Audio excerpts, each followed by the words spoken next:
So where was I at? Romans 7:15.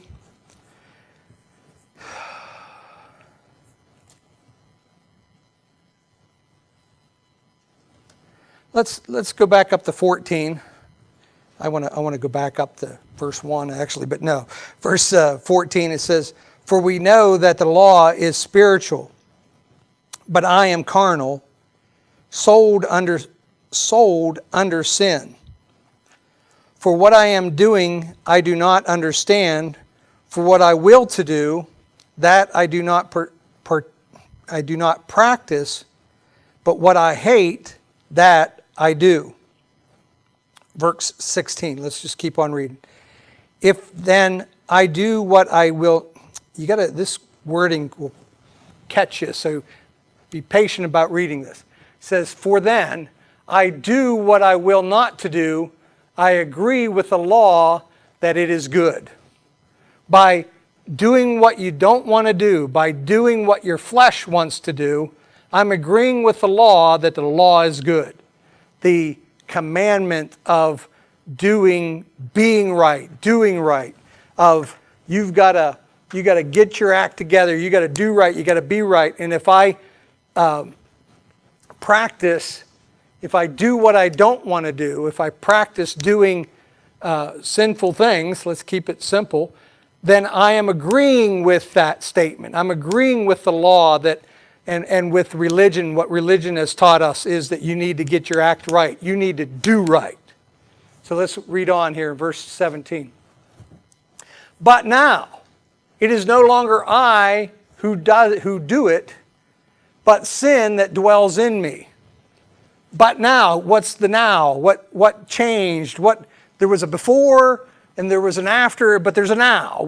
What's now? Now is now that I'm born again, now that I'm a child of God, now that I'm in the family of God, now that I've received Christ. I don't know how many different ways to say that.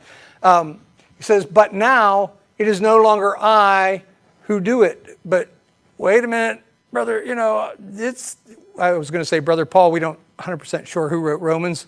Most scholars believe it was Paul, but it says, "But I no longer do what I do, but sin that dwells in me." So it is sin in me that's doing the things that I don't want to do. It's not my spirit man. Before I was born again, my spirit man was dead. It was spiritually dead. It was spiritually separated from God. And it was hard-hearted, or not hard-hearted, it was just dead. It was not alive to God. It was dead in Christ. It was not in Christ, it was just dead. I'm saying things that I'm confusing myself trying to explain this.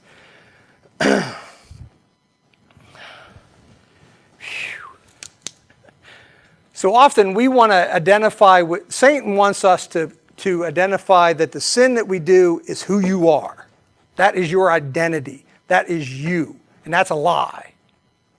You are not the sin that you do.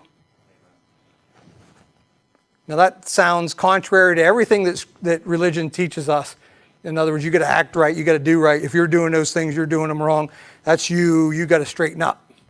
No, we got to understand that that's my flesh, that's the sin that's in me, and I need to get my spirit man strong to put that down.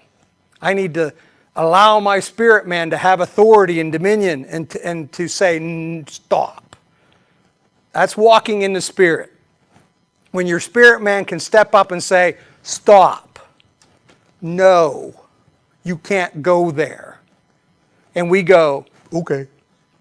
I mean, literally, that's what we're talking about. Walking in the Spirit is saying, when the flesh is screaming, I mean, our flesh, our lusts, our wants, our desires, just screams, I want this, like a 4-year-old, just demanding, I want my stuff now.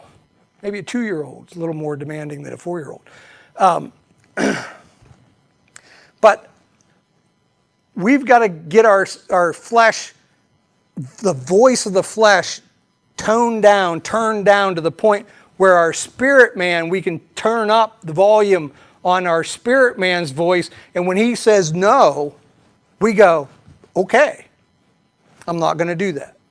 Now that's hard. I mean, don't get me wrong. That's not easy to do. It's not easy to, because our flesh will get our attention, will just jerk us around and get our attention on something. And we start, like, okay, I'm going to go do that. We're just kind of numb. We just kind of do that. And the spirit man's like, no, we go, oh, what? Oh, okay, no, we're not going to do that. I mean, that's literally what walking in the Spirit is. I love the little picture we had of the shoes, of the sneakers. It's that every day, all day long, the next step. What's the next thing? What's the next step? How am I going to be led by the Spirit of God? All right.